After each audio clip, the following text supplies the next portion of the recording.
လာဝဝင်ဆိုတာမြောက်ဘက်အေးဆုံးဒေသတွေဖြစ်တဲ့အာရိမာသာနေထိုင်ကြပါတယ်။ကမ္ဘာပေါ်မှာအကြီးမားဆုံးအမဲလိုက်တိရစ္ဆာန်တစ်မျိုးဖြစ်ပြီးလူတွေမြင်ရတဲ့အတိုင်းအရန်ဖြူလွန်းလို့နှင်းနဲ့တောင်ခွဲမရအောင်ဆင်တူနေတတ်ပါတယ်။အမှန်တကယ်တော့ပိုလာဝဝင်ရဲ့အမွေးတွေကအဖြူရောင်မဟုတ်ပဲထောက်ရင်းမြင်နိုင်တဲ့အမွေးတွေနဲ့ဖောင်းအုပ်ထားတာပါ။ဒီပြားကတော့အနက်ရောင်ဖြစ်တာကြောင့်နေရောင်ကနေအပူကိုစုပ်ယူနိုင်ပါတယ်။ဒါကြောင့်အာရိဒေသလိုအရန်အေးတဲ့နေရာတွေမှာတော့ကိုယ်အပူချိန်ကိုထိန်းညှိပြီးနွေးနွေးထွေးထွေးနေနိုင်တာပါ။ကိုယ်တဲ့ပန်းကိုကြည့်ရင်ပိုလာဝဝင်တစ်ကောင်ရဲ့လေးချိန်က400ကနေ900ကီလိုဂရမ်ထိရှိနိုင်ပြီးအရန်မြင့်ကတော့လူထက်2ဆနီးပါးမြင့်ကြပါတယ်။တဲ့အနေနဲ့ပိုလာဝဝင်တစ်ကောင်နဲ့ထိတ်တိုက်ရင်ဆိုင်ရမယ်ဆိုရင်ဘာလုပ်မလဲ။ထွက်ပြေးမှာလား။ပိုလာဝဝင်တွေကတနာရီကို40ကီလိုမီတာနှုန်းနဲ့ပြေးနိုင်တာမလို့တဲ့အနေနဲ့မလွတ်နိုင်ပါဘူး။ Why are you running? Why are you running? ဒါဆိုရင်ရေကူးပြေးမှာလား။တင်မသိတာကပိုလာဝဝင်တွေကရေကူးချန်ပီယံတွေဆိုတာပါ။တခါတည်းရန်ပင်လယ်ထဲကိုကီလိုမီတာ100ကျော်တောင်မနာပဲရေကူးနိုင်ကြတယ်ဆိုတာလူတော်တော်များများကမသိကြပါဘူး။ဒါကြောင့်တဲ့အနေနဲ့ရေကူးပြေးရင်လည်းမလွတ်နိုင်ပါဘူး။ Say my God. လွတ်နိုင်မယ့်နည်းလမ်းကိုသိကျင်လား 151လက်ကြီးချင်းထိုးမယ် စတာပါတဲ့အနေနဲ့ဘန်ဝါချရအောင်လဲချမ်ပရိုလေးမဟုတ်တာကြောင့်မဖြစ်နိုင်ပါဘူးပိုလာဗီဂျင်တွေမှာအသုံးပြုဖို့အတွက် red spray ဆိုတာရှိပါတယ်တကယ်လို့ဝက်ဝင်နီးလိုက်ဒေတာယာရဲ့အတိုင်းဖြန်းရမှာပါအဲ့ဒါဆိုရင်အသင့်အထွက်လွတ်ဖို့ရခိုင်တော့ပိုများနိုင်ပါတယ်အစာအနေနဲ့တော့သူတို့ကအဓိကအားဖြင့်ပင်လယ်ဖြန်းတွေကိုသာစားကြတာများပါတယ်ပင်လယ်ဖြန်းတွေမှာဗီတာမင် A တဲ့ကြွယ်ဝစွာပါဝင်ကြပါတယ်ဒါကြောင့်ဘုံဝင်တွေရဲ့အသေးမှာလည်းဗီတာမင် A မြင့်မားစွာပါဝင်နေပြီးဒုတိယယောက်ကတကိုက်လောက်ပဲစားမယ်ဆိုရင်တော့သေမှာပါသူတို့ရဲ့အနံ့ခံစွမ်းရည်ကလည်းအရန်ကောင်းပါတယ်ရေရောက်မီတာနဲ့မှရှိတဲ့ပင်လယ်ဖြန်းကိုတောင်အနံ့နဲ့သိနိုင်ကြပါတယ်ဆိုတော့အာရိတ်ဒေတာထဲမှာအမဲလိုက်ရမှာအလွန်အောင်မြင်ကြတာပါ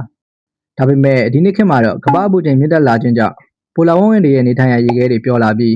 အစာရှာခက်လာတာကြောင့်မျိုးဝါနှုံးလည်းကျဆင်းလာပြီးပြက်ဝက်နိုင်တဲ့တိရစ္ဆာန်စင်းရင်တွေဝင်နေကြပါပြီ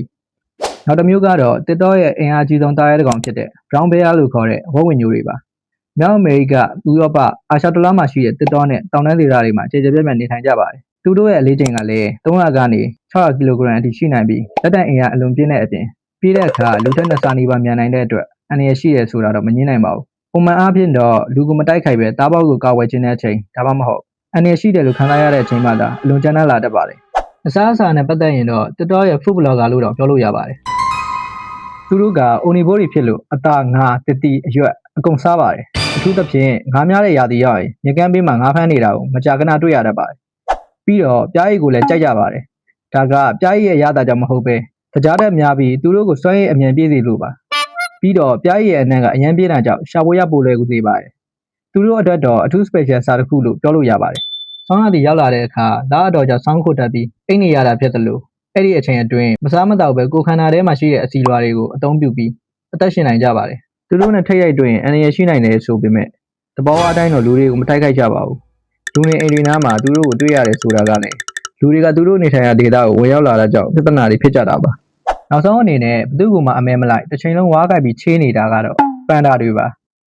သူတို့ကအများအားဖြင့်တရုတ်နိုင်ငံအလယ်ပိုင်းမှာရှိတဲ့တောင်တန်းဒေသတွေမှာနေထိုင်ကြပါတယ်သူတို့အစားအစာရဲ့90%ကျော်ကဝါးဖြစ်ပါတယ်တစ်နေ့ကို12နာရီလောက်ကဝါးထိုင်စားနေတာပါစားပြီးရင်တော့အိပ်ပါတယ်အိပ်ပြီးရင်ပြန်ထစားပါတယ်ဒီလိုမျိုးစားလိုက်အိပ်လိုက်စားလိုက်အိပ်လိုက်နဲ့တင်ကပြန်မလာတော့မဲ့သူမကြောင့်တွေးနေတယ်လို့မျိုးဒီနေ့တာကိုအကုန်ဆုံးပါတယ်စိတ်ကိုတည်တည်ငြိမ်ငြိမ်လေးထားစမ်းပါကွာဒါလောကရန်တရားရဲ့ပုံမှန်ပြတ်ွက်တွေပါပန်ဒါတွေကအရန်ပြင်းကြတယ်လို့မြင်ရပေမဲ့အမှန်တော့အားရင်ချွေတာဖို့လိုအပ်တာကြောင့်ပါဝါးကရတဲ့အာဟာရကနည်းတာကြောင့်အိတ်တာများပြီးအများကြီးမလှုပ်ရှားကြတာပါပန်ဒါတွေရဲ့မျိုးပွားမှုကတော့အတော်လေးခက်ခဲပါတယ်အမပန်ဒါကတစ်နှစ်ကို2ရက်ကနေ3ရက်လောက်ပဲမျိုးပွားနိုင်တဲ့အချိန်ရှိပြီးအဲ့ဒီအချိန်ကိုလွဲသွားရင်နောက်တစ်နေ့ထပ်ဆောင်ရပါတယ်သူတို့ကအေးဆေးဆေးနေတတ်တဲ့တိရစ္ဆာန်တွေဖြစ်ပြီးအထီးနဲ့အမကတောထဲမှာမကြခဏမတွေ့ကြပါဘူးတချို့ပန်ဒါတွေဆိုမျိုးပွားဖို့ကိုစိတ်ဝင်စားကြတာတောင်ရှိပါတယ်ဒါကြောင့်မျိုးတုံးပြောက်ကွက်နိုင်တဲ့အခြေအနေရှိတာမလို့မျိုးပွားနိုင်မှုကိုလူတွေကပါဝင်ကူညီပေးနေရတာပါ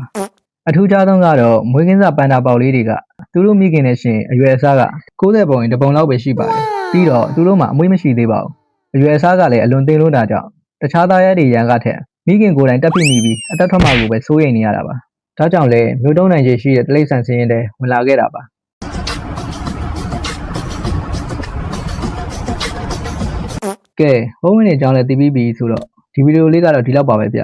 နောက်ဗီဒီယိုမှာပြန်တွေ့ကြတာပေါ့